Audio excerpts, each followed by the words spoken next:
Um, in terms of the IRS and in terms of federal income tax, you are not required.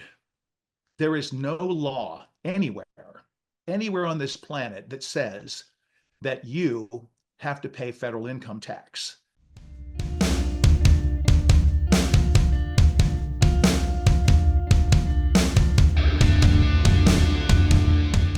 Let's do All it. right, y'all. Today we're diving into something that stirs up a lot of debate: income taxes. Most of us just accept them as part of life, right? Death, taxes, all that stuff. But my guest today believes that the IRS and the way taxes are enforced might not be as straightforward or even as legal as we've all been led to believe. Just to be clear, I'm not giving legal advice. I'm just a curious guy who loves good conversation. And this one's going to be interesting. So, with that, let's get into it. Joe Peters, welcome to the show. Thanks, man. Happy to be here. What got you started down this road of questioning the tax system? Yeah, man. Well, ironically, years ago, and I'm talking about decades and decades ago in the 80s, my wife and I got invited to a meeting with these guys. And they were very, very almost hippie-ish, kind of militant in some ways. And they were telling people that the Internal Revenue Service was a scam, that it was a lie. And of course, back then, um, a lot of these guys were going to prison. They were going to federal prison because they had figured out something was amiss without question, but they hadn't figured out how to avoid getting blown up while you were not doing what they were telling you have to do. Right. So, we went to several meetings, and these guys, they were talking about you need to have gold, you need to have silver, and all this stuff. And it all sounded cool. Now, keep in mind, I was probably 22 or 23. So, and of course, I, like all of us, was had been indoctrinated into the old school. As you said at your intro, there are two certainties in life: there's death and taxes. So, as much as I did not like, and matter of fact, I was already into a problem with the IRS. I had started a business. My family, we were born in the swimming pool service business in South Florida, and so I started a business. Didn't know anything about anything when it came to business, and I think I set up a corporation, and on and on and on. Well, then of course, when you set up a corporation, you are basically contracting with the federal government. So that means that the corporation is owned by the federal government. They're your boss. They're, for a lack of a better term, the major shareholder in anything you do. They're going to tell you what to do, when to do it, how to do it, fill out this form, file this, do that. And if you don't do it, there's always severe consequences, which are always financial and even possibly the risk of going to prison, which we'll get into that later, but that is completely unconstitutional. But again, when you don't know, and there's that old saying, ignorance of the law is no excuse. Right. Same with, if you don't know what your rights are, you don't have any rights. So I was a kid, got in trouble. I think I wound up getting into what they call an offer and compromise, where basically they're telling you, okay, look, you're agreeing that you owe X.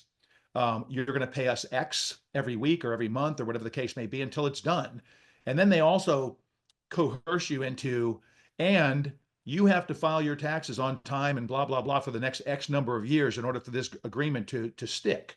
So literally, when you don't know any better and you're dealing with the big bad wolf, you kind of, out of fear and out of intimidation, you do what you're told.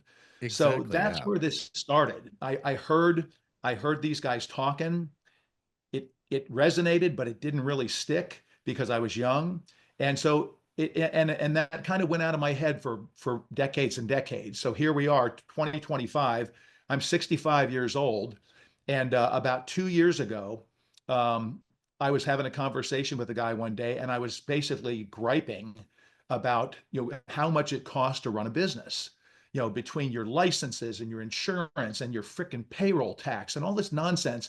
I mean, it always boggled my mind that you have to hire somebody and you have to pay them to work, and then you have to pay them to work. So you're basically doubling down. And I remember at the end of the month, when I was paying the bills and doing this stuff, and I had to pay this freaking payroll tax. And it was like, this is insane. So I was squawking about it. And he said, man, he said, why don't you just go private? And I said, what are you talking about? Go private? Yeah, I said, like what, go off the grid, like move away? He said, no, man. He said, you can operate a business privately and you can literally cut out the middleman, which is the federal government. And I said, whoa, I said, hold on, man. I said, now you got my attention. So we talked for hours.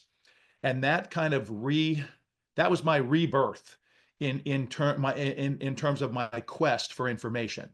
So I started going online, and of course, online is a dangerous thing because you have zillions of people out there. They have a little bit of information about a lot of stuff. So, and anybody that's ever jumped Just on enough YouTube or knowledge anything to else, be dangerous. absolutely. And you see these characters out there, they call themselves sovereign citizens and they're getting yanked out of their cars and just all this ridiculous stuff and they're like basically taunting somebody to do something because they think that somehow they're above the law, they're beyond reproach. They can say whatever they want, they can do whatever they want, and there's nothing that anybody can do about it. Well, to a certain extent, that's true, but you have to know what you're doing. Right. You don't jump into the ring with Muhammad Ali if you've boxed 3 days at the YMCA. Because at the end of the day, you're going to be laying on the canvas, and that's going to be the end of the story. So I started studying. I went down a lot of rabbit holes, found a lot of people on social media, many of which were very, very knowledgeable. They had a lot of information, good information, and information that kind of started me back into that journey. Here we are now. My business. We'll just kind of take a look at that real quick because that leads into everything Okay. else. A couple years back, I made the decision I was going to take my business out of the public and into the private. And literally, there are two categories on this planet when it comes to us: Okay. public and private. You can do something publicly, which means that if I'm going to start a business, I'm going to go down to the county or the city. I'm going to walk in there and I'm going to say, listen, I want to start a business and I need to buy a license. Well, you buy your license. And of course, the reality is that license is a contract. So Okay. you have now just contracted with the county or the city, which means that they can walk into your business at any time. They don't have to have an appointment. They can stroll into your kitchen. They can do whatever they want to do, and you have to let them do it because you have agreed to that within that contract. So I did, I basically said, okay, I don't want this anymore. And as I developed my knowledge, I realized I don't need you anymore. So it was actually June 30th of 2024 when my food establishment permit expired with Rutherford County, Tennessee. So I had taken the business almost 8 months earlier, and I had basically turned the business into what's called a private membership association, or PMA. And PMAs have been around for a long, long time. So what I did essentially was I just made the determination in my mind that my business was no longer a public business. It was a private business. And that is when you understand your rights and you understand that your rights are your rights. We were all born with God-given rights. We were all Right. born sovereign. Okay, so basically we are all kings and queens and we don't need to ask permission of anybody. As long as we're not hurting somebody, the reality is we can do pretty much whatever we want to do. And that is based on God's law. That is based on the Ten Commandments. That is based on the Constitution, which was founded on all of that. So I decided the business was going to be private. I didn't tell anybody, nor did I have to. I didn't have to share with anybody that information. That was my business. Well, August 2025, in comes two guys from the Tennessee Department of Health. And they've got their little iPads and they've got their little placard stuck on their shirt and so on. And they walked in and said, hey, man, your food establishment permit expired last month. Did you know that? And I said, I did. And they just kind of looked at me like, well, that's not really the answer they wanted to hear. And they said, well, we need to get that thing renewed today. And I said, well, no. I said, I have no intention of renewing that permit ever again. Well, they said, you have to because you're preparing food and you're serving it to the public. And I said, well, I'm really not. I said, I am preparing food. But I said, if you notice when you walk through my front door, there was a little sign out there on the door that says Spooky's Pizza and Grill, Private Membership Association. I said, so you have just walked into my private business. I said, uninvited. I said, that's cool because I said, you're used to doing what you've been told to do and kind of running into somebody's business. And you know, you say what you say, they get nervous, they write you a check. Next thing you know, you're going through the refrigerators and the freezers and taking notes and all this other nonsense to grade me or judge me on how I do what I do for a living. But I said, today's different. I said, I'm not going to renew my permit. I have no intention of renewing my permit. And I said, I really don't need to ask your permission or anybody else's to operate my business, period. And well, they didn't like that. They didn't like that. It came a little bit confrontational. But I told them, I said, guys, listen, I'm not faulting you because you simply don't know. You're doing what you're told. You're trained. And I said, at the end of the day, you're doing your job. But I said, I'm doing my job. And my job, very simply, is to make really good food, to provide it to my members, and to live my life and operate the way that I see fit, not the way that somebody tells me how to do. And they said, well, listen, you know, you're going to get in trouble. You know, this is going to result in your restaurant being closed. We're going to issue a letter of closure. And they, you know, they rattled off all these things. And again, all of these things are to intimidate. They're to threaten you into, you know, into thinking that, oh my gosh, if I don't do this, I'm going to get in trouble. They're going to shut me Right. down. And honestly, I would have thought the same thing had I not known what I know. So they went away, and that was that. And about a month later, they came back. One of the same guys and a different guy, and they started the whole routine over again, the dog and pony show. Look, Right. man, you've got to renew your permit. You know, I mean, I'm telling you right now, we're going to shut you down. You could suffer, you know, financial consequences, blah blah blah, even be put in jail. And I said, well, I said, I want you guys to go ahead and do it. You know, I said, go ahead and do it. It's kind of like when Rocky was standing in front of the big Russian and he says, go for it. Or maybe it was Mr. T. But nevertheless, I said, you guys do whatever you have to do. I said, I don't have anything against you. I said, but, you know, go ahead and do it. You know, knock yourself out. They walked away, not happy. Stood in the parking lot for about a half hour on the phone with somebody, and they were trying to, what do we do with this guy? You know, this guy is not, he's not playing the game. He's not going along with the program, nor did I have any intention of going along with the program. So they left. I think maybe, I think it was October, roughly October, a guy comes in with a summons. Now, prior to me knowing what I know now, I would have been nervous. I would have been concerned because, man, they're coming after me. You know, Right. they've got both barrels loaded and they're coming after me. They're going to shut me down. But because of what I've learned and because of what I know, a summons is simply an invitation. That's all it is. It is not anything that requires you to go to court. It doesn't require you to do anything. It is an invitation. And of course, it's a very, very scary invitation if you don't understand. And of course, what the court system wants you to do is they want you to walk into their courtroom because the instant that you do, you walk in there, you cross that threshold, and you step there in front of what we'll call a judge, which there really are no judges. We can get into that later. But basically, you're standing in front of somebody who's wearing a dress, who is acting as if they have some supreme authority over you. So that's what they want. They want you to walk into that courtroom. They're going to ask you what appears to be very, very simple and very innocent questions like, are you Joseph Peters? Are you the owner of Spooky's Pizza and Grill? Blah, blah, blah. Do you understand? And of course, the average person is going to say, yes, I am Joseph Peters. Yes, I do own Spooky's Pizza and Grill, and I do understand. Well, you may have well just put the noose around your neck because in you saying you understand, you basically have just said that I stand under you. Therefore, you have just granted that court jurisdiction, which means that they now can do whatever they want. You are at their mercy. It's going to wind up with you paying fees and on and on and on and on. And it's just a financial circus, is what happens there. Extortion. So it's Extortion. That's extortion. It is yeah. absolutely extortion. They have no right to do what they do. They have no jurisdiction unless, and this is where it gets really, really cool, unless you give it to them. Okay. You are, if you don't go to court, then the reality is you're not in any trouble.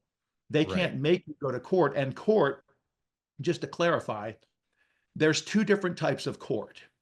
You have an Article 1 court, which is called Okay. administrative. Okay, an administrative court is basically, for a lack of a better term, it's a bank. It's a money-making machine. You get a traffic ticket. You walk in there. Before it's over and done with, you've basically put on some chapstick. You're kissing somebody's rear end. You're paying money. Hey, yeah, the famous line at the end of your little court thing. Well, make sure you go down and see the cashier. It's all about money. It is a money-making machine. But the fact of the matter is, every court in this country is a corporation listed on Dun and Bradstreet, which means that lawfully, not legally, because legal means what you agree to. Right. Lawful means what the Constitution says. So all of these kangaroo courts are just courts of make-believe players, prosecutors, attorneys, which we'll call bar card members. They are members of the bar. That doesn't mean squat. They don't know anything about the law. They know about administrative policies. They know about codes and statutes and ordinances, all these things that they are basically standing behind. But the truth of the matter is, they know nothing about the Constitution. They know nothing about the Bill of Rights. They know nothing about the Declaration of Independence. They know nothing about your liberty, your liberties, your freedoms, which we were born with. So, but when you walk in there, you're walking into a snake pit. And if, unless you're wearing some kind of snake-proof boots and you got a shotgun at your side, you are going to find yourself at the wrong end of something, and it's going to Right. cost you money and so on and so on. So the business, I go private. So now the business is private. I explain this yet again to these clowns from the health department because now they've annoyed me. They've come back with a more militant attitude, more threats, more nonsense. And I said, look, once again, I am a private membership association. I said, being a private membership association means that I am not subject to state or local taxes or your normal restrictions, your authority, et cetera, et cetera, et cetera. That's not what I am. That's not who I am. And I said, but I did, for the sake of discussion, I did look at your code that I am allegedly violating. And your code says that if I am preparing and serving food to the public, I said, which I am not. I said, I'm serving food to the private. I'm serving food to my private members. But I said, even if that was not the case, even if I was not a private membership association, you still have absolutely no authority to tell me that I have to have a license or a permit. And the Right. Supreme Court has ruled in case after case after case that you cannot take a right or a liberty and turn it into a license for a fee. And anybody that does that, you can completely ignore that as if it does not exist. So regardless, excuse me, of whether I was a PMA or not, is really completely irrelevant. What matters is that I was exercising my constitutional rights. I was standing, which is what we all need to do. Unfortunately, we live in a society of people that they want to bitch and they want to piss and moan about everything, but they don't do anything about it. So you Right. basically are forfeiting the luxury of running your mouth and squawking at your buddy at work, how you're getting bent over every time you get your paycheck. It makes you want to cry because of what they're taking out of your paycheck. The reality is, if you don't want that to happen, then end it. Make it Right. stop. And you have the right to do that. And it's very, very simple. Um, in terms of the IRS and in terms of federal income tax, you are not required. There is no law anywhere on this planet that says that you have to pay federal income tax.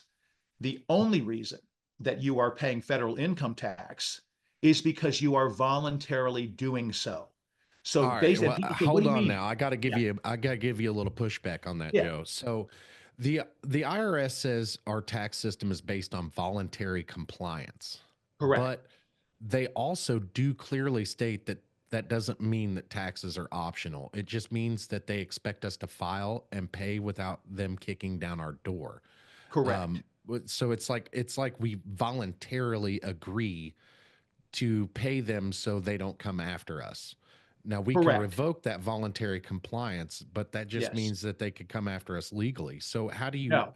Okay. how do you Okay. So reconcile that? here's the key. It's all in the words. Okay. That Okay. old saying, there's a lot of power in words. Let's go back to when you were a kid and you took your first job. You Right. walked into McDonald's and they gave you a bunch of papers and said, here, sign these, fill this out. Well, I know what I did. I didn't know what any of those papers were, so I brought them home. And I said, hey, Right. mom, they gave me all these papers. What do I do? So my mom and I sat down at the table and we filled out all this stuff. I had no idea what I was agreeing to at that point in time, nor did my mom. But I knew where it said to sign and so on. Now, what I just did, not knowing what I did, was I just signed a contract with the Internal Revenue Service. Okay. So in doing so, I agreed that I am what they call a taxpayer. Okay. So if you look up the definition of a taxpayer in the Internal Revenue Service Code, a taxpayer is somebody who is employed by the federal government. Okay, somebody who resides in Washington, D.C., the District of Columbia. The District of Columbia is not in the United States of America. Okay, the District of Columbia is basically a foreign country. It's a foreign body, which a lot of people don't even know this. They think, that's Washington. Well, it's not just Washington, it's Washington, D.C., and it is a corporation. It is a corporation. So you have the corporation, which is the United States. And then you have where we reside, which is the United States of America. And there is a vast difference. Just like the average person doesn't realize that in your state, I live in the state of Tennessee, that Tennessee is comprised of two states. You have the state of Tennessee. And if you ever see something written that says the state of Tennessee, the word state, usually the S is capitalized, that is the state of Tennessee. The state of Tennessee is a corporation within Washington, D.C. So Washington, D.C. incorporated the state of Tennessee so that now Tennessee is part of their jurisdiction. So if you acknowledge that you live in the state of Tennessee, then really by all accounts, you could be considered a taxpayer because you are in the state of Tennessee. You were in that corporation. But if you live in Tennessee, the state, and you recognize that you live in Tennessee, the state, then that's a whole different animal. So it's all in the words.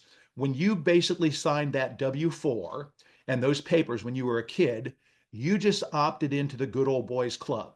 You opted into, I am agreeing to give you a portion of my paycheck every week. You have no idea what that money's doing. You have no idea where that money's going. You're just, it's no different than if I walked up to you and say, hey, listen, Brad, I need, I need some money. So every week, I want you to give me $50. And you're gonna be like, Yeah. what? Yeah, I go, just sign this, man. You just sign this. And so it's literally it's legal extortion because you've signed a contract. Now keep in mind, in order for a contract to be valid, there has to be there has to be both parties have to get something out of it. There has to be what's called consideration. Well, first of all, whenever you sign a contract, the first and the most important element of a contract is that there has to be full disclosure. Nobody said to me when I was 15 years old, listen, Joe, here's the way this goes. If you sign this paper, the Internal Revenue Service is going to take a portion of your paycheck for the rest of your life. But if you don't sign that, then they're not going to take any money. Which would you like to do? And there's no repercussions for either one. So if you don't want to sign the thing for the IRS, you're cool. It's good. It's your choice. It's your freedom of choice. Well, nobody ever said that. So there was no full disclosure. There was no transparency. And also, in order for a contract to really be valid, it requires two signatures. Nobody signed that paper that I signed when I was a kid. Nobody Yeah, and as a signed matter of anything. fact, I signed it. you I can't signed enter a that paper. contract Therefore, I legally just until you absolutely can. and unknowingly, I volunteered to give the Internal Revenue Service money as long as they want to take it. So now circling back, so I am now a PMA at the restaurant. The health Right. department doesn't like it. They don't like it. Now I'm served with a summons. Well, the first summons, I let it go up until about the 28th day. And after the 28th day, I thought, you know what, I should probably respond to this, which I didn't really have to do. I learned that after the fact by dealing with some people that are smarter than I am, but I responded. No harm in doing so, but what I responded with, which is what's called an affidavit of truth. So basically, I went online. I think it was like legalforms.com or Legal Depot or something, and I Right. found an affidavit of truth. And of course, I learned about the affidavit of truth through what they call the maxims of law. The maxims of law are kind of like the Ten Commandments. Okay, so I learned that if somebody gives you a summons, if you don't reply, if you don't rebut, If you don't respond, then you automatically acquiesce into agreeing that whatever they put on that summons is correct. It's true. So I put together this affidavit of truth. I outlined that number one, the summons was not even coming after the right party because my former business was Joseph Allen Peters doing business as Spooky's Pizza and Grill. Right. Well, that was the entity that stopped and became a private membership association. So I explained that. I said, you're not even coming after the right party. You are coming after the business that was here before that has allowed their food establishment permit to expire. So I outlined about 10 different points. I outlined that these guys had come in, that they had threatened me, blah, blah, blah, blah, blah. So I did all that. And I went down to the courthouse and I filed it. Okay. So now it's been filed. Now it is on the record. Now, the law says that if something like that is filed, that it is required for the court system to rebut. If they don't agree to what I'm saying, then they have to rebut it. But of course they don't. They completely ignored it. So that was that. Well, another, I don't know, month and a half goes by, might have been longer, and along comes another summons. And this, now keep in mind, I've never gone to court, I've never done anything. This other summons arrives. And now this summons is even a little bit more interesting because it is accusing me, it's threatening me for contempt, violation of this. It's basically threatening with financial penalties, possible imprisonment, all this nonsense, And when you don't know, that's scary. It's intimidating. With me, it was like whatever. That one, basically, all I did was I rejected it for cause because they had no cause to do what they did. So I wrote on it, reject for cause. I took it down to the court, to the clerk of the courts in Nashville, along with what is called an affidavit of distinguishment. And basically, that affidavit of distinguishment distinguishes me from the party that they think they're suing. And we'll get into that here in a little bit, talking about our name and so on. But I filed that with an affidavit of distinguishment as well as a demand for immediate dismissal because they had no cause. They have no cause to sue me. First of all, I'm not contracted with you. If we have no contract together, then you have nothing to say to me. The Tennessee Department of Health has nothing to say to me. They have nothing to tell me. They have nothing to do with me unless I have a contract with them. And that contract applies to nearly every aspect of our life. If I want to have a gun or 2 guns or 10 guns, the Constitution says that I have the right to bear arms. Right. The Constitution is still very much the supreme law of the land. It is the law that the framers created to protect us from tyranny, from a government that's out of control and so on. Of course, we've seen a lot of government out of control in the last, many, many years. So, at the end of the day, anytime that you do anything where you go down and you just blanket sign something, you are contracting with whoever that agency happens to be. So you've been led to believe if you want to conceal a weapon, that you need to go ask someone's permission, which could not be further than the truth. But what do?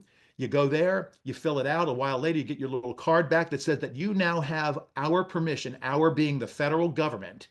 You now have our permission to have that weapon and to carry it. You don't need their permission. You don't need anybody's permission. Now, obviously, owning a gun comes with common sense. And of course, there's a lot of nut jobs out there that get their hands on guns. They shoot people and so on. It was very unfortunate, very tragic. But the bottom line is that does not take away from the fact that we have a constitutional right to have that gun. We don't need a driver's license, period. The Constitution very clearly says that you have the right to travel freely and unencumbered. And I'm just paraphrasing. But the reality is, and this is probably the most important part of all of it. The argument against that that I've heard is you do have the right to travel freely, but that doesn't include automobile usage on public roads. Which is not true. Once again, another misnomer. It's another misnomer. First of all, the only person that needs to have a driver's license is somebody that works for the federal government of the state. Right. Period. Because they're traveling on those roads that are owned by them. We are free men. We have the right, the constitutional right, the God-given right to travel without being harassed or messed with. So that doesn't mean that you're not going to be harassed or messed with if you don't have a driver's license and you don't have tags on your car. I can guarantee you that you're going to be getting pulled over. I can Yeah. guarantee what's going to happen, but that doesn't take away from the fact, I guess the point there is, just because something is unlawful, just because it violates your constitutional rights, doesn't mean that they're not going to continue to do it. And the driver's license is probably one of the best examples on the planet. When you have a driver's license, and that driver's license, if you ever got your hands on what you actually signed when you got that driver's license, you would be appalled at all the rights that you forfeited. You are basically saying, now I'm driving on these roads and I am giving you jurisdiction to pull me over and tell me whatever you want to tell me, and I'm going to take your tickets and your fees and so on. I'm going to do whatever you tell me.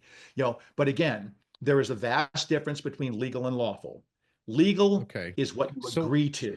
let's jump into that. What is the difference? What is the differences between legal versus lawful? Okay, it's really simple. Legal is what you agree to. Okay, you have to agree to something. For example, when a cop comes up, and I'm not picking on cops because there's a lot of good cops out there, but let's say you're driving down the road, and whatever, for whatever reason, now you find yourself a police officer behind you, and he pops on those blue lights. Right. Well, right there, he has broken the law. Okay, he has broken the law because those lights are for emergencies only. And I can I guarantee didn't even him. think about that. Oh, Holy yes. shit. Yeah. So him pulling you over because you got a taillight out is basically not an emergency. And then step two is, he or she walks up to your window, maybe your window's up. Let's say it's February and it's cold. And so you crack your window a couple, 2, 3 inches. And the first thing they're going to say is, hey, can you put your window down all the way? Well, you don't have to put your window down all the way. There's no need. As Right. long as you can understand that person and they can understand you, there is absolutely nothing in Right. most states that says that you are required to roll your window all the way down. The reason that a police officer wants you to roll your window all the way down is because now they're starting to establish control.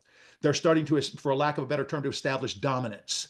And then they're going to start with, can I see your license, registration, so on and so forth. In most cases, they will do that without even telling you why they stopped you. Yeah, and So if you say, usually they are looking for probable cause at that oh, point when they're they looking to create probable right. cause. That's what they do. And again, I'm not picking on cops, but they're doing what they're trained. Right. They are doing exactly what they're trained to do. So the police officer asks you for your license, registration, and so on, and you have every right to say, can I ask you why you pulled me over? Well, the typical answer is, yeah, we'll get into that after you give me your information. Well, that's not the way it works.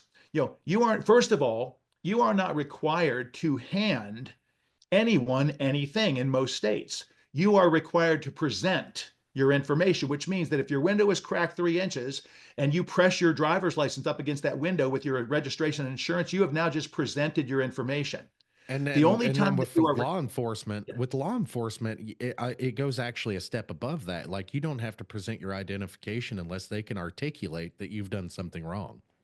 correct, correct. So again, a lot of things are happening out there that are completely violating the most important thing, which is your constitutional rights. And again, going back to legal, lawful. Legal is what you agree to. So if the police officer walks up and you basically comply and do everything he asks you to do, and then starts the questions: where are you coming from? Where are you going? What are you doing? Blah, blah, blah, on and on and on. And then it's going to be, for no reason whatsoever, in most cases, how much have you had to drink today? Blah, blah, blah. I mean, they start asking you all these questions. What they're doing is, and remember, you have the right to remain silent. You have the right to remain silent. And the whole reason why you remain silent, not being disrespectful to anybody, but is you have to be extremely careful because you can incriminate yourself by answering simple questions, which will prolong their quote investigation. That investigation could eventually become, could you please step out of the car? Is Right. that marijuana I smell? What's that on the seat of your car? Are those some seeds? It could be sesame seeds from a freaking bagel that you ate this morning.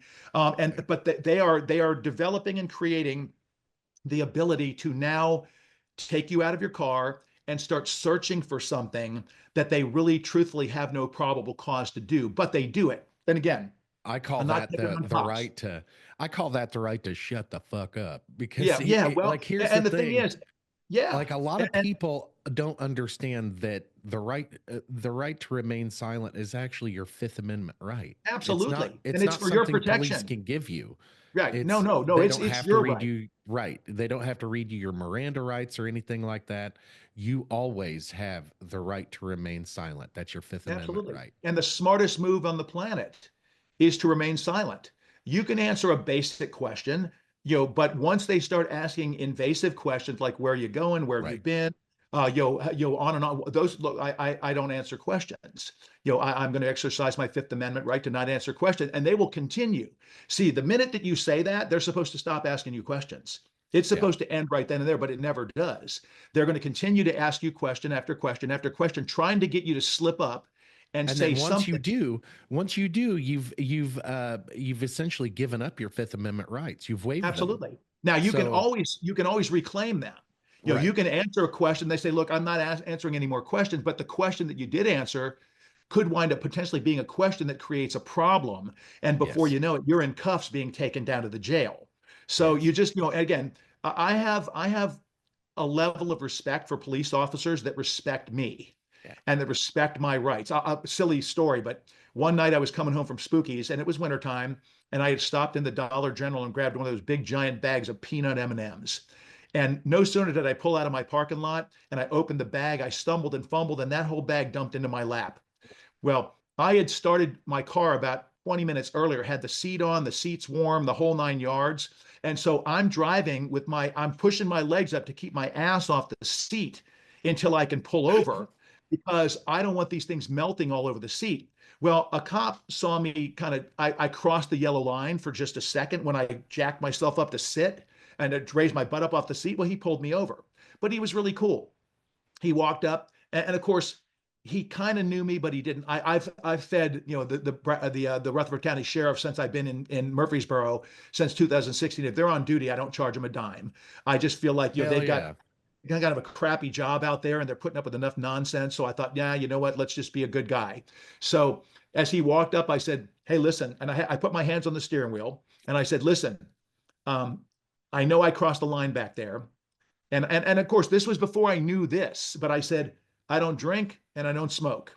But I said, if you will allow me to get out of the car real quick, the answer to every question that you might have is going to be right here. And so he said, all right, go ahead and get out. So he said, go around to the front of the car, which I did. I said, just shine your light. And he looks down and he goes, oh, peanut M&Ms. He said, got it. Have a nice night. Walked away. Never asked me for anything because it was, I wasn't impaired. That I wasn't doing anything. I just simply was trying to not have M&Ms melt all over my seat. So that was Right. cool.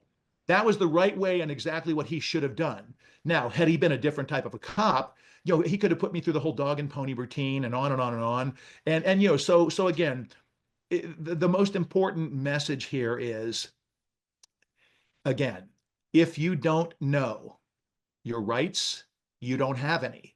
You have to Right. know, which means that all of us have to spend some time learning. You have to do some reading. I mean, gosh, with the internet today, I mean, you can go onto YouTube and type in the Constitution. And I mean, you can Yes. literally listen to the Constitution being read to you while you're driving down the road. And there's, Absolutely. And there's free classes out there. oh, Like I don't want to plug anybody yeah, unnecessarily, but I believe it's Hillsdale or Hillsdale something like College. Yeah, yeah, Hillsdale. Hillsdale College. They have a free course. It's a civics course to teach you Yeah, all about the Constitution. yes, I love that shit, man. yeah. I think everybody should brush up on it, every couple of years or whatever. But I also think they need to bring it back to high school. Like Oh, we absolutely, don't have absolutely. any civics courses here at all. No, and they don't. And again, of course, they also they don't teach the Constitution. I mean, they brush over it, but good Lord, they've taken away the vast majority of our real history. I Yes. mean, so which is unfortunate. So that's where parents need to say, hey, listen, I know what you're learning in school, But, I want you to learn the Constitution. I want you to know the Bill of Rights. I want you to understand that you have rights that nobody can take away from you. And, when you have those rights, it's very empowering. When you understand, for example, I operate a business that doesn't have a license, and I am being sued by the Tennessee Department of Health. Well, good, sue me, do whatever you want to do. But what's ultimately going to wind up happening is they're trying to sue me in Article 1 administrative court. And they will never, ever see me inside an Article 1 courtroom. It's never going to happen because I'm not dumb enough to walk in there where they're going to trick me into saying something. Before you know it, I'm going to be paying a bunch of money. They're going to shut my business down and so on and so forth. But what I will do, if this continues, then they've been put on notice through publication, where we basically put an ad in the newspaper to the individual that is initiating this lawsuit, and it basically said, you are violating my First, Fourth, and Fifth Amendment rights. And the bottom line is, if you persist, I will sue you in Article 3, common law. So a common law suit is completely different than an administrative suit. A common law suit means, that's your Seventh Amendment that says that you have the right to anything over $20. You have the right to a common law jury. That is a jury of your peers. There's a judge there sitting. The judge sits and observes and witnesses, but the jury does everything. They can even change a law. They can do whatever. And once a judgment has been made in a common law court, it can never be reviewed or overturned by anybody, including the Supreme Court. So I will wind up, and they're not going to back off because their egos won't let them. Right. Yes. Even though they've been given all of the information, they have been given everything that they need to know that they are pissing in the fan. Okay, they're wasting their time. Everything they've seen, they know. They don't care. Matter of fact, when initially when this started, I sent them a letter after the first visit from the Tennessee Department of Health. I sent them a letter, and it explained very, very clearly what my position was and so on. After they sent me back another letter, and they said that my understanding of operating without a permit was completely wrong. In other words, I cited Supreme Court cases, 3 of them. I cited the supremacy clause of the Constitution. I cited things that very, very clearly said that I do not require. Murdoch versus Pennsylvania, which is an old case, says no state shall convert a liberty into a license and charge a fee thereof, period. That's it. That's it. Marbury versus Madison says anything that is conflict is null and void of law. So basically, anything that is in conflict with the Constitution, anything that happened after the Constitution was written, if it is not in harmony with the Constitution, therefore it's considered repugnant to the Constitution, meaning it doesn't line up. And if it doesn't line up, then it is not law. That means that I can ignore it. That means that any business owner out there, any business owner, I don't care what you do for a business, if you don't want to contend any longer with your county or your city and paying X amount of dollars for fees and inspections and all this horse shit, then the bottom line is all you need to do is walk down there with your permit, hand it to them and say, I no longer need this. I am now a private membership association. And of course, they're going to say, you're going to get yourself in a world of trouble. Of course, what else are they going to say? That's what they're going to say. See, the problem is with the health department here in Murfreesboro, in the county, they have never had somebody like me that said, I don't need your permit. I don't need your permission. Under any circumstance do I need any of that. I'm going to operate my business the way I see fit, and I'm not contracting with you anymore. So they don't like it, but I don't care whether they like it or not, because all I'm doing is exercising my constitutional rights, the rights that I was given at birth, the rights that you can't even give your rights away. I mean, you have rights that are yours, period. You can't give them away. You can't sell them. You can't rent them. You can't lease them. You have them. Now, it's your choice whether you're going to exercise and stand. And the word stand is very important. You have to stand. You might get arrested. You might take a hit. But the reality is that's not a bad thing either, because once that happens, let's say I got arrested. They came into my restaurant and put me in cuffs. Well, now, once I've been arrested, now I have standing. Now we got a whole different world there in terms of law. So, and I don't think that's going to happen. It could, and if it does, whatever. I don't care. I could care less, because that's just going to lend to the zillions of dollars I'm going to sue them for kidnapping me, putting me in handcuffs, taking me someplace against my will, putting me in a cage, and on and on and on. So if they're stupid enough, to do something like that, then they're going to pay the price, but they'll pay the price in Article 3, common law court, which is where they're going to get popped hard. So let me ask you this, Joe. So do you currently pay income tax? I do not. I do not. So Basically, have you ran into any issues, legal or otherwise, over that yet? no. And there's never going to be, and I'll tell you why. So again, we already covered, you know, naively signing papers when we were Right. young. We didn't know what we were signing. So we basically just volunteered and opted into the good old boys club. Well, the beautiful thing is that you can opt out of the good old boys club. And of course, before we talk about that, before we talk about the revocation of election, which is what you actually are going to do to say goodbye to the Internal Revenue Service, let's talk about some definitions. Okay. I said before, the Internal Revenue Service, first of all, their laws or rules or whatever to call them are all based on a code. Okay, they're not based on a law. And they have tried many times to get the Supreme Court to make that into a law, and they've said, not happening. Because the Constitution says that you cannot be taxed on your labor. Okay. But what they do is they change the words. For example, the word individual, the word person, the word taxpayer, all of these words don't mean what you think. You and I might be having a conversation. I might say, hey, look, and he's a really nice person.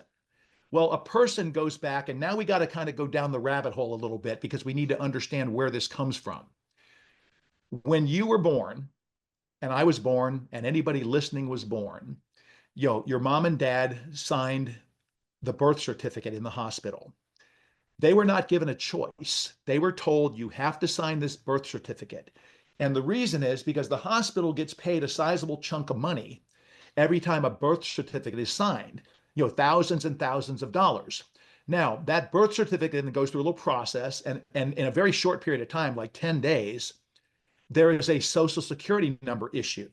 Okay, so all of us have a social security number. That social security number, when it was created, at that point in time, whatever the name is that you were given by your parents, now the federal government takes that name and they turn you into a corporation.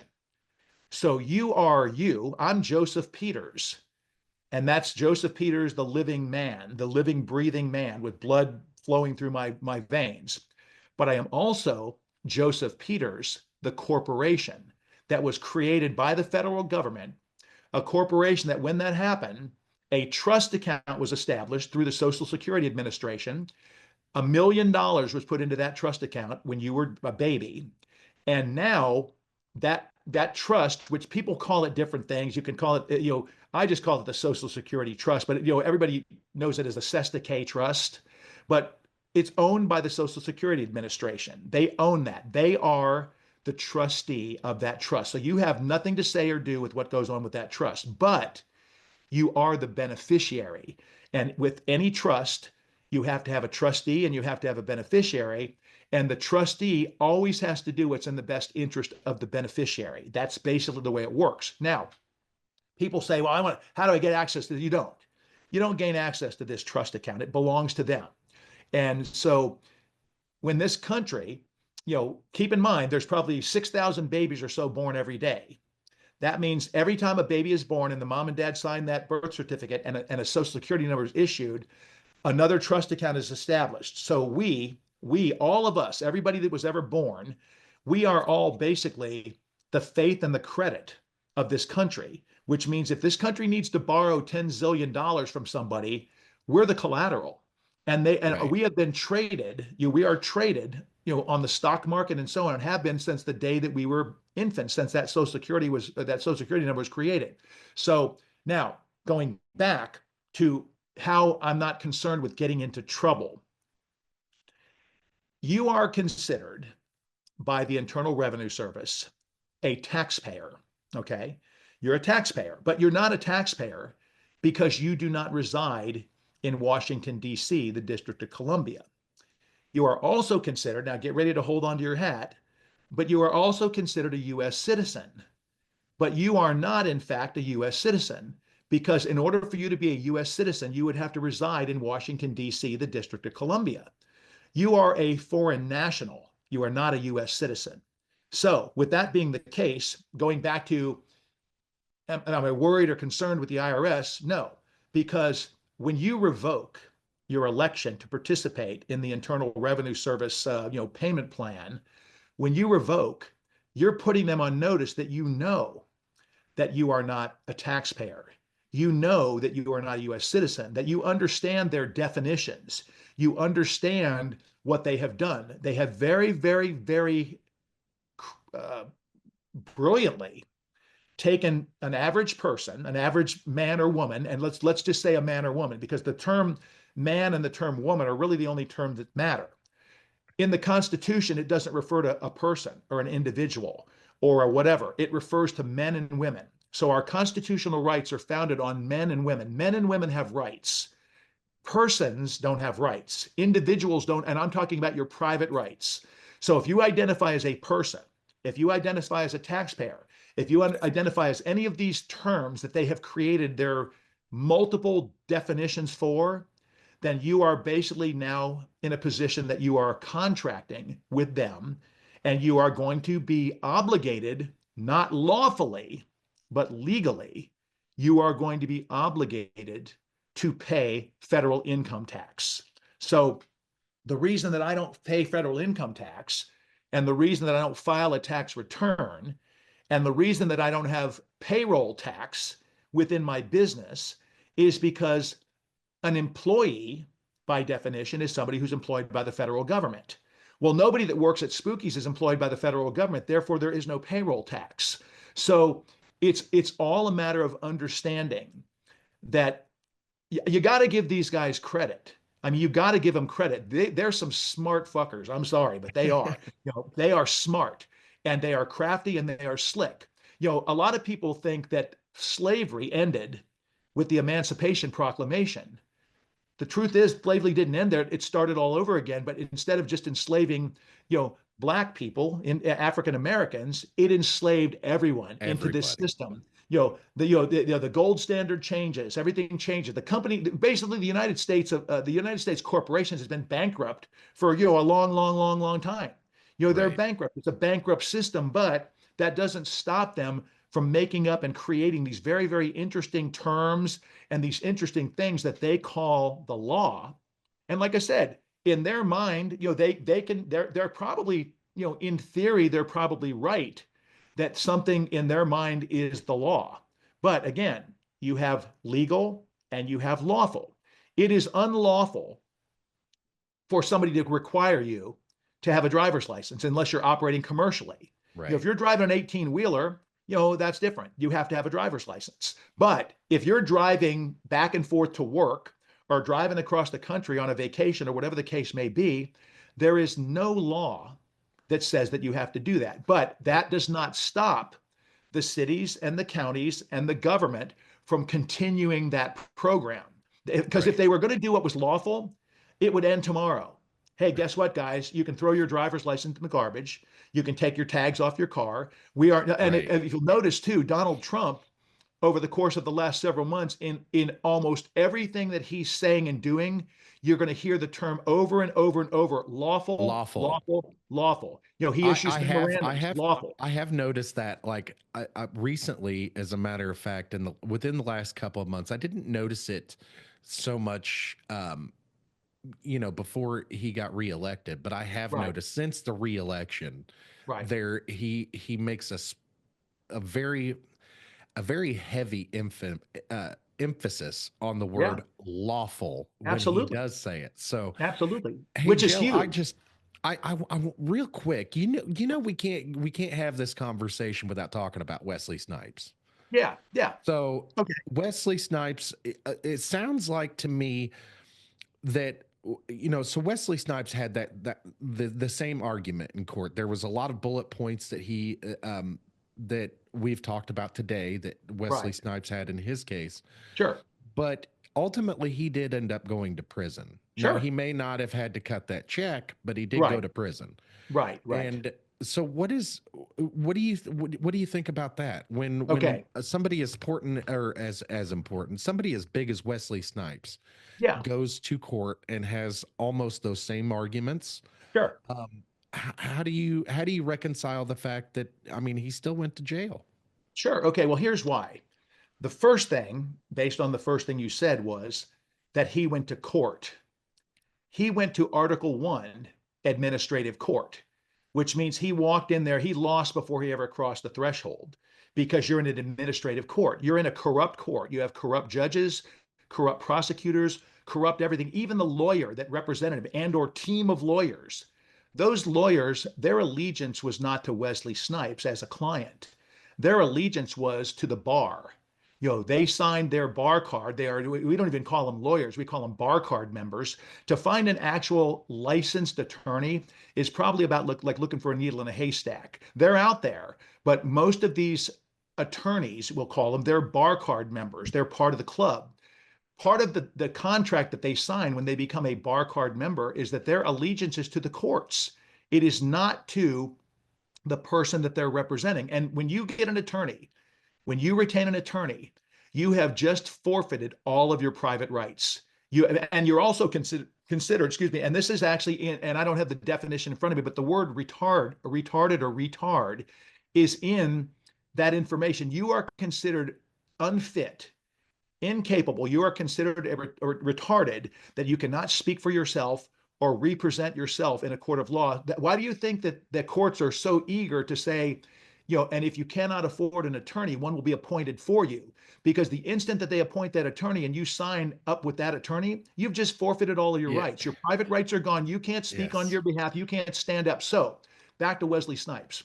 So Wesley Snipes, who's an actor, very, very high profile at that time, he winds up getting in trouble with the Internal Revenue Service for tax evasion. So he did evade taxes because he just didn't pay them. He was making a lot of money. He was making a lot of money, and he knew he was on the right track. He was on the right track, but he just hadn't quite gotten it, pushed away from the station. So he goes Okay. into court. He's got this team of lawyers. They're arguing this, arguing that. But the bottom line is they're in an administrative court. They're in an Article 1 court where he didn't have a chance. Now, had Wesley Snipes revoked his election to participate with the Internal Revenue Service, had he sent them a revocation of election, and there is a very, very specific form.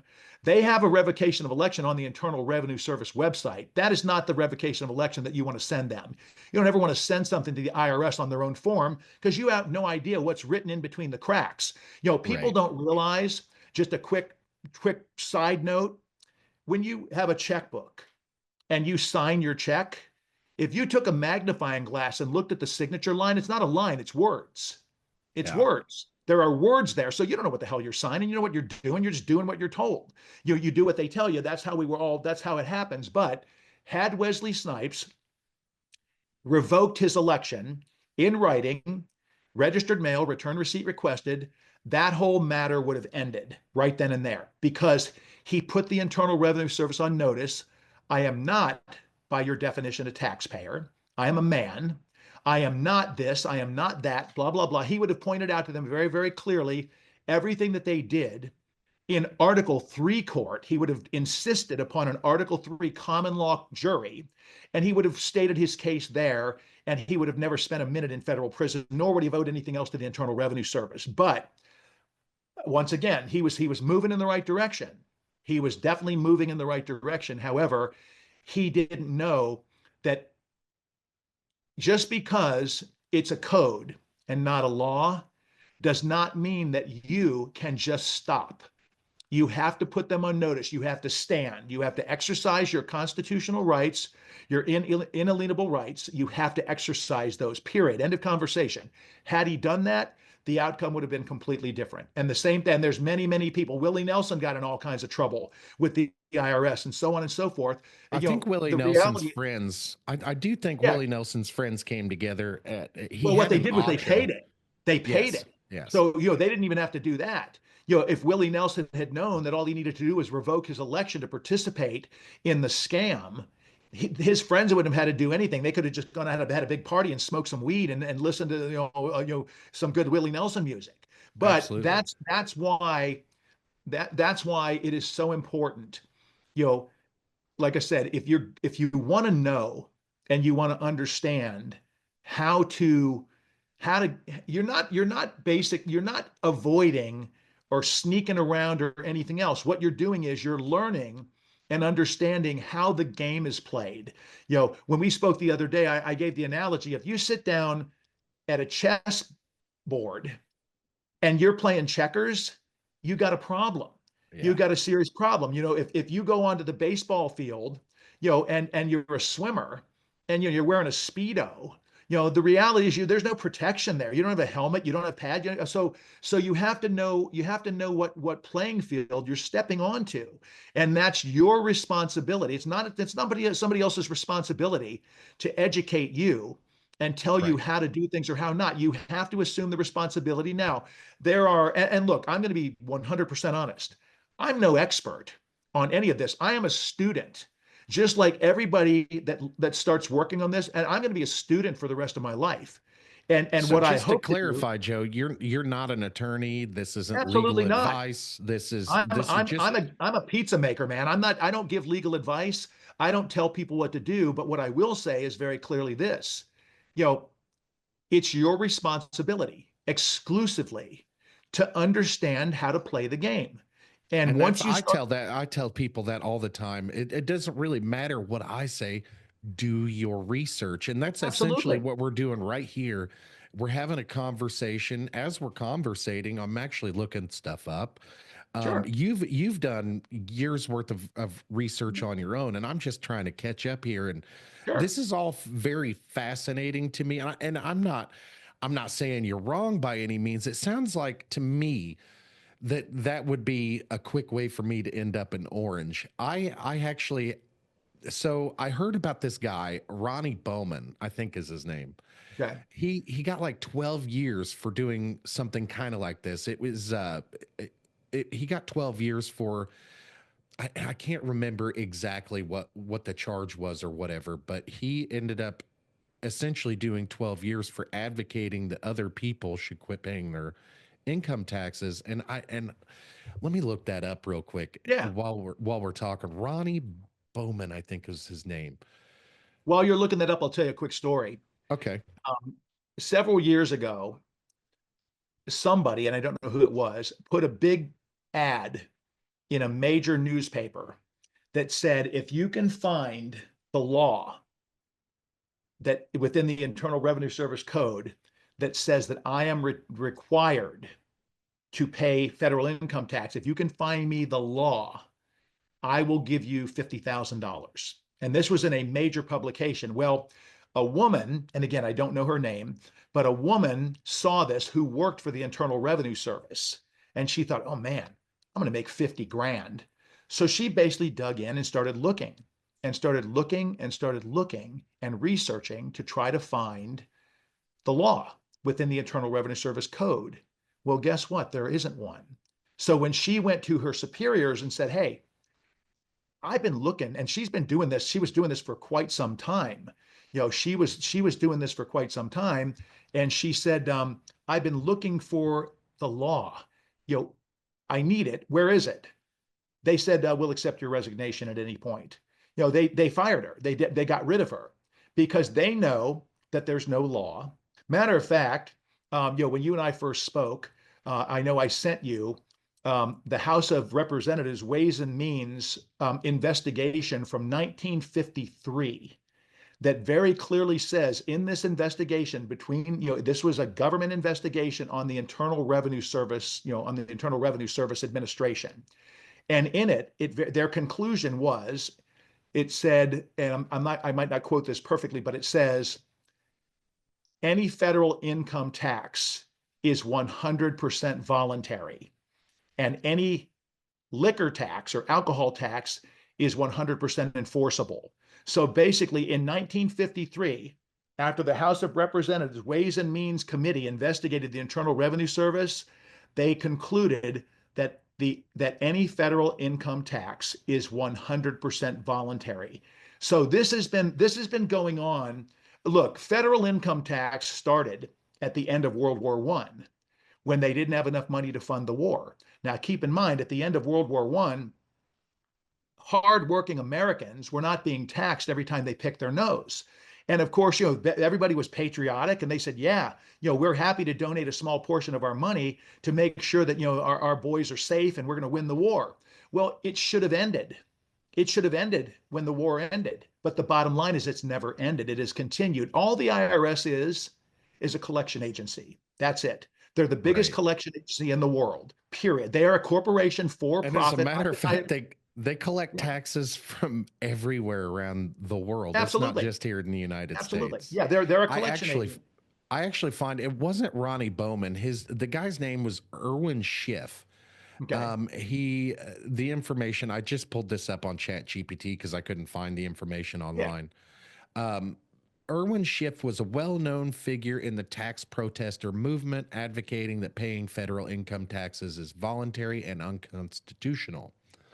In 2005, Schiff was convicted on multiple counts, including filing false tax returns for the years 1997 through 2002, aiding and assisting in the preparation of false tax returns, conspiring to defraud the United States, tax evasion for his own income taxes through 1979 through 1985.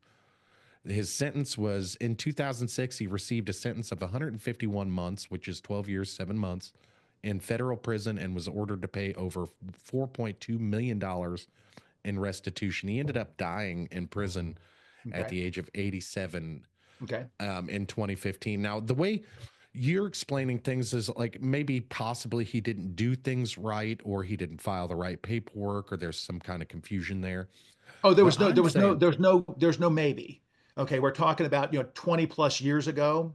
So he was correct in his belief that, he was not required to pay federal income tax. However, if he didn't revoke, if he didn't put them on notice that this is why I will not pay federal income tax because I am not a citizen. I am not a taxpayer. I am not a person.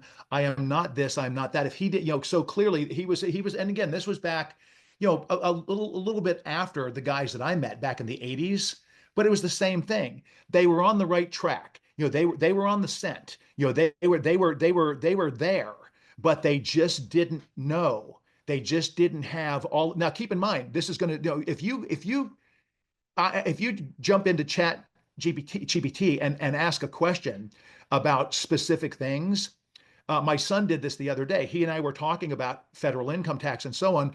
Well, it's so funny because remember, Chat GPT is, all that is information that's written by other people. yes, So yes, there's going to be information in there that makes it appear that, this is all just a rabbit hole. It's all conspiracy theory. But the funny thing is, my son was digging in and he kept asking question after question. And by the time it was over, it basically said, you can challenge these things, but it's very difficult to win, which is not true. But it said, and then it also referenced, because he said, well, what if I challenge this in common law court, Article 3? And basically, at the end of the day, it pretty much said, well, yes, if you do that, then you have a much better chance. It's not about having a chance. It's not about maybe. There's no maybe involved in this. It's not like you can give somebody a bow and an arrow and say, look, I want you to shoot at that target out there and maybe you'll hit the bullseye, because that's a fact. Maybe now you could probably take a samurai or somebody, an archer that's so good that's all they do, and they could hit that bullseye with no problem, and they could probably do it 10 times in a row. But if you took the average guy, now you take a little different spin. Now you put a blindfold on him. Now you spin him around in circles and say, okay, now hit the bullseye. If you don't know what you're shooting at, you're not going to hit the bullseye. You have to right. understand that, we live in a society that is comprised of misinformation and fear. Okay, that's how And anybody, and violence and violence. intimidation. We can't forget Yes. those two. No. So the bottom line is, that's the difference between kind of thinking you know something and knowing it is if you know it.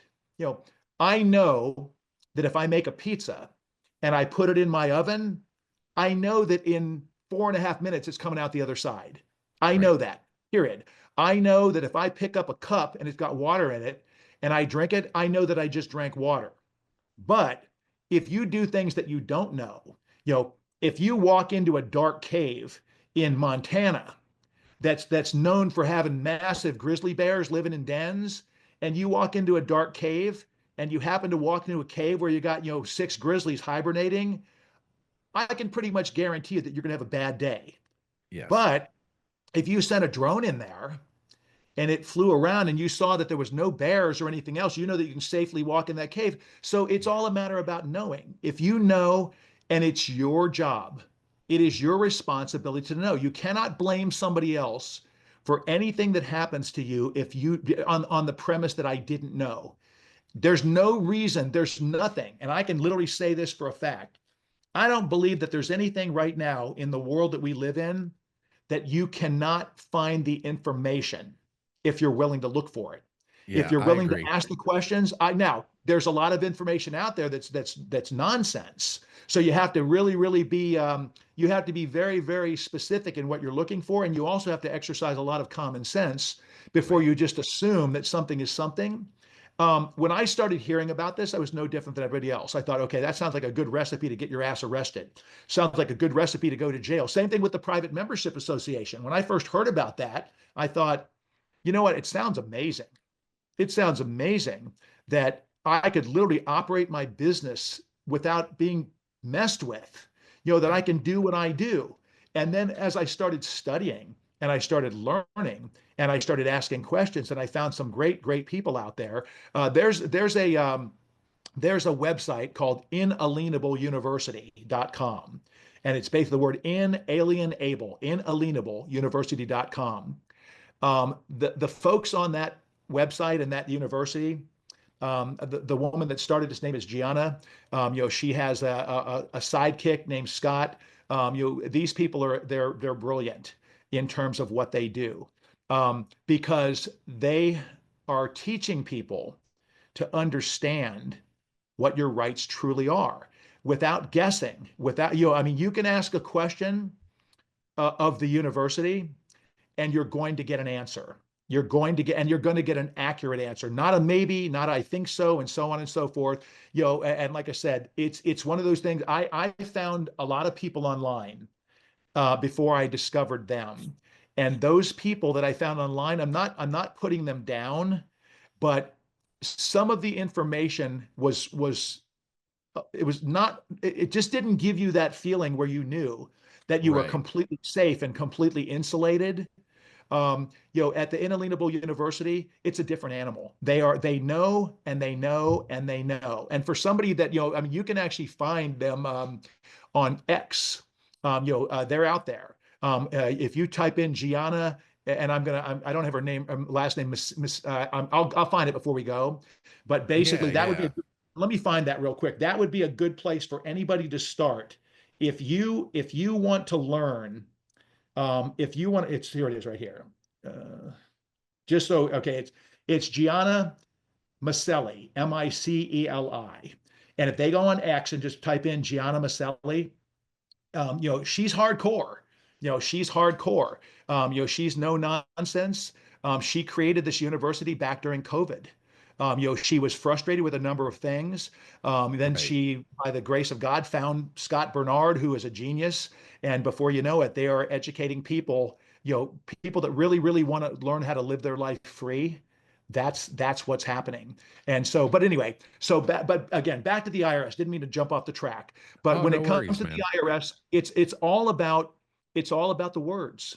It's all about the words. They are so crafty and so tricky when they call you this, that, and the other. And in your revocation of election, in that particular document, what winds up happening is it very clearly spells out who you are versus who they say you are. And there is a vast difference. Like I said, I mean, look, I always thought my whole life I was a US citizen. And every time that you fill out an application or anything else, you're basically committing perjury. You're Right. committing perjury. Every time that you sign that little box that says US citizen, you are not a US citizen. They know that, but they want you to identify as a US citizen. Why? Because that contracts you in with them, Right. contracts you into the system. The system was designed to keep us in servitude, to keep us look, I mean, you could go on for miles, but the reality is, look at the education system. The education system, basically, everybody knows that the average person can learn anything and everything that they need to know within about 4 years. Okay. Yes, yes. However, the reason why our education system was 12 years is because I think it was one of the Rockefellers, and again I'm a little brain fog, but basically it's written, it's there that he said, look, we know that everybody can learn what they need to know in a very brief period of time, but let's make it 12 years because we're going to create great factory workers. That's It, you know, that's exactly it. That they you're, wanted to you're make yeah, they you're wanted to make trained by workers. bells and jump here and go there and jump here and do this and do that. And it's very unfortunate. I heard a guy not long ago. I don't remember his name. Very intelligent guy, and he makes a lot of money. But he said the biggest mistake I ever made in my life was sending my kids to public school. Yeah, Period. yeah. He I said because definitely I get that.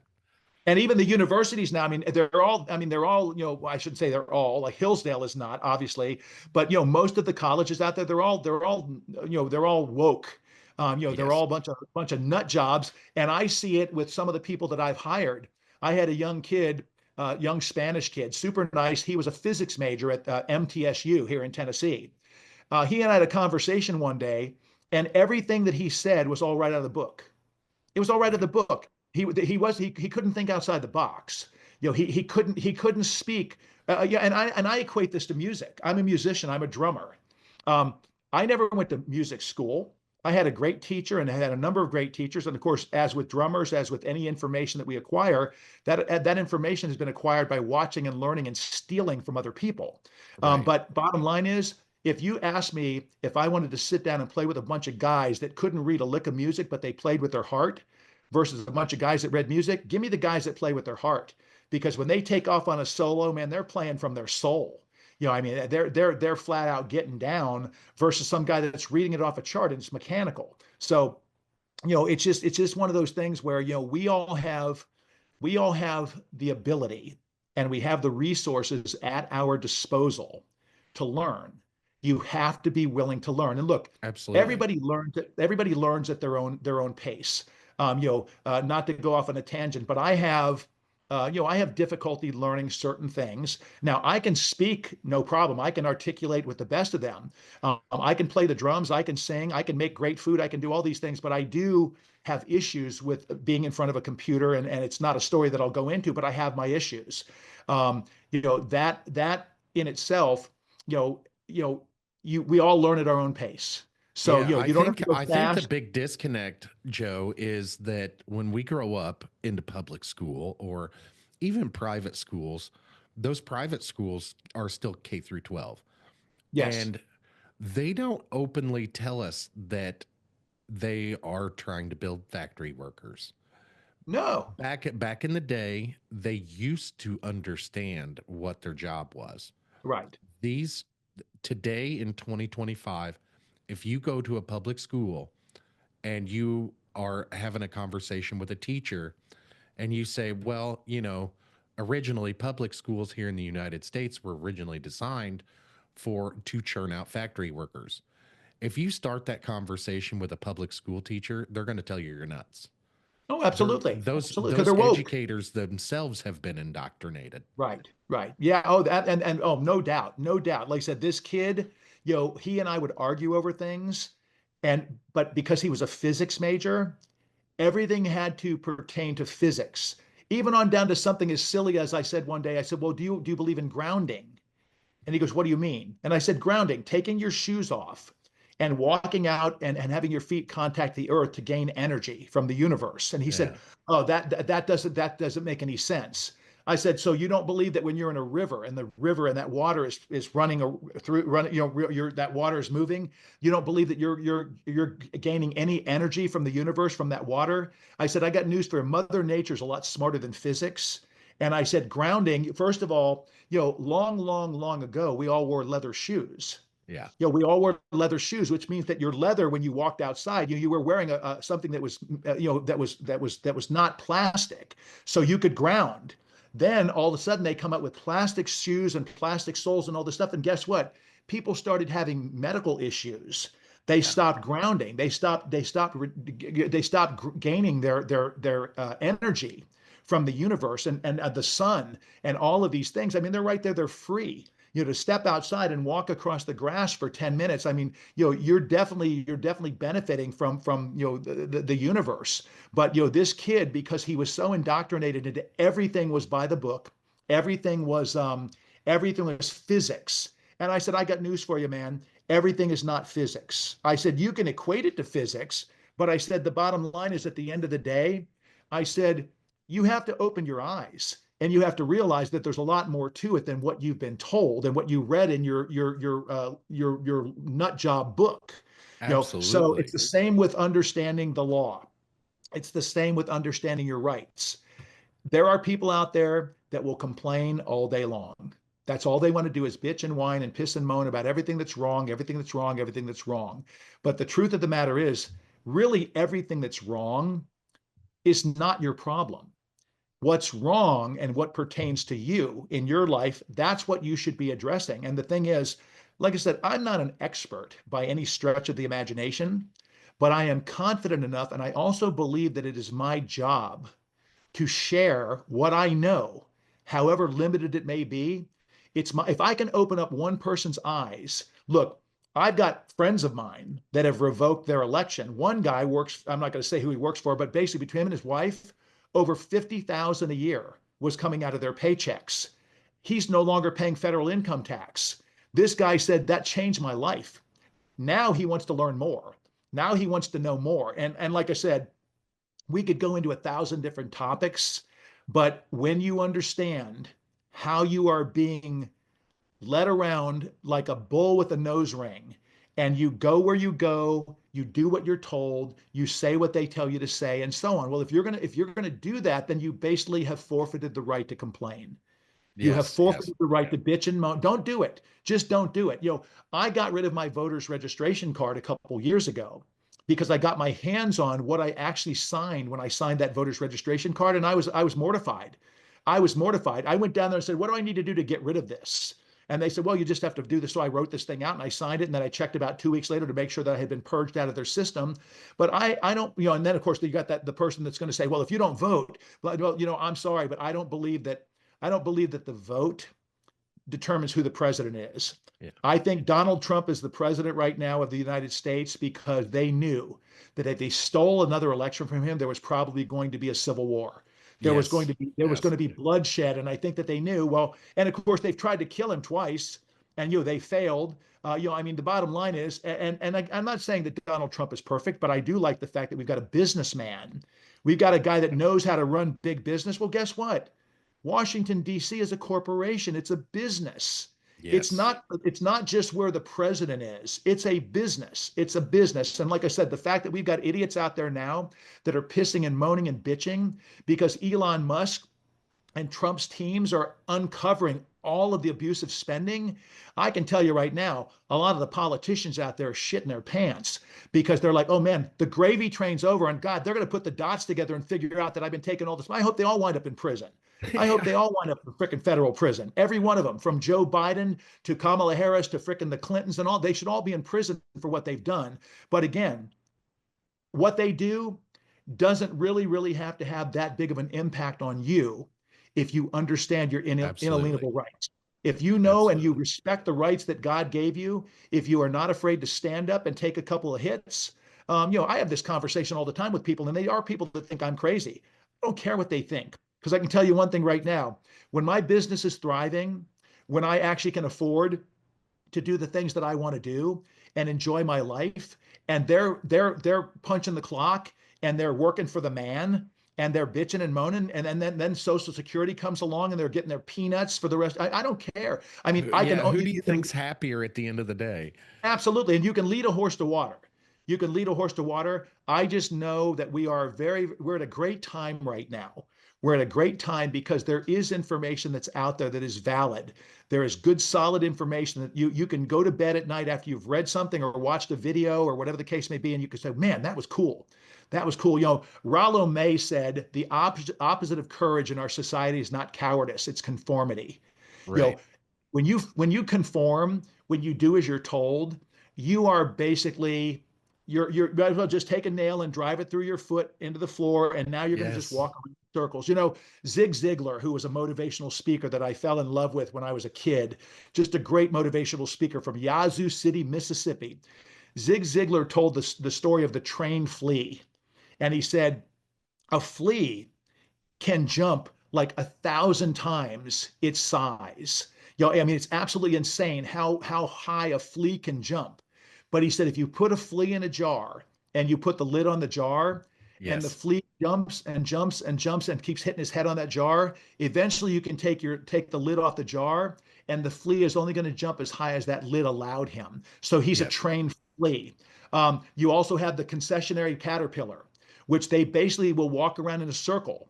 They will do this for hours and hours on end. You can put their favorite food in the center of that circle, and they will never break the circle. They will die of starvation. Well, we live in a world of concessionary caterpillars and trained fleas. You know, if you don't want to live your life the way that somebody tells you to, then learn how to live your life the way that God intended you to live your life, period. And if you do that, you're going to be a better person, and you're going to be able to share what you know with somebody else, and they're going to be a better person, and they're going to share. The only way that we're going to kick the shit out of all of this is for all of us to stand up. If all of us said, we're done with the driver's license, we're done with the concealed weapons permit, we're done with all your crap, if everybody stood up, guess what? There's nothing they can do. There's Yes. nothing that they can do. You're not wrong. You know, there's nothing that they can do when you are simply standing on your constitutional rights, the rights that you were given from the day that you were born. Nobody can fault you for it. They can't throw you in jail for it. Now you can be harassed. I'm not saying you Right. might wind up in jail, but the bottom line is the difference between somebody who knows and somebody who doesn't is if you wind up in jail, if you wind up, it's funny, Gianna from the Inalienable University, she actually got arrested not long ago in Broward County, Florida for a traffic violation. And she wound up going to jail. Well, guess what? They're now suing Broward County, the sheriff's office, in Article 3 common law court, and they'll stomp a mud hole in their ass. Scott, you know, he was pulled over with Gianna in the car in Troy, Texas, not long ago. He has no driver's license, nor does he have tags on his vehicle, nor is his vehicle registered, none of which they have to be. And a state trooper just messed with him for 30 minutes on the side of the road. Scott stayed pretty cool and did his thing, exercised his rights. At the end of the day, they handed him this ticket for like $1,300 worth of nonsense. When the cops drove away, he looked at the ticket. It had no signature, no badge number. It was all done for the cameras because they realized that they'd stepped on the wrong guy's toes. So that's the difference between knowing and not knowing. And that's why it is Oh our yeah. job to learn this shit and learn it like the back of your hand so that you can help your brother, your sister, your cousin, your uncle. I mean, the more of us know, the more of us stand, Absolutely. the better off we're all going to be. And it's fun. It's fun too, man. Learning new shit is cool. Absolutely. So, Joe, that man, this is a great place to actually leave this conversation, and it's a lot to chew on. Let me ask you before we cut out. Let me ask you: do you know of any cases that have been successful using these tactics against the IRS? Well, first of all, the IRS is not going to take anyone to court Okay, that knows the law. right. Okay, they would be because they would have to basically go in and acknowledge, under oath, that they have violated your constitutional rights. So Yeah, people yeah, don't yeah. go in. People don't go into Article 3 common law court against the IRS. And anybody like myself right now, the IRS, there's nothing that the IRS can ever do to me, Right. ever, because I have revoked my election. And the way I look at it is this: you've got, again, 6,000 or so babies being born every day. That means you've got 6,000 new victims that you are entering into the system.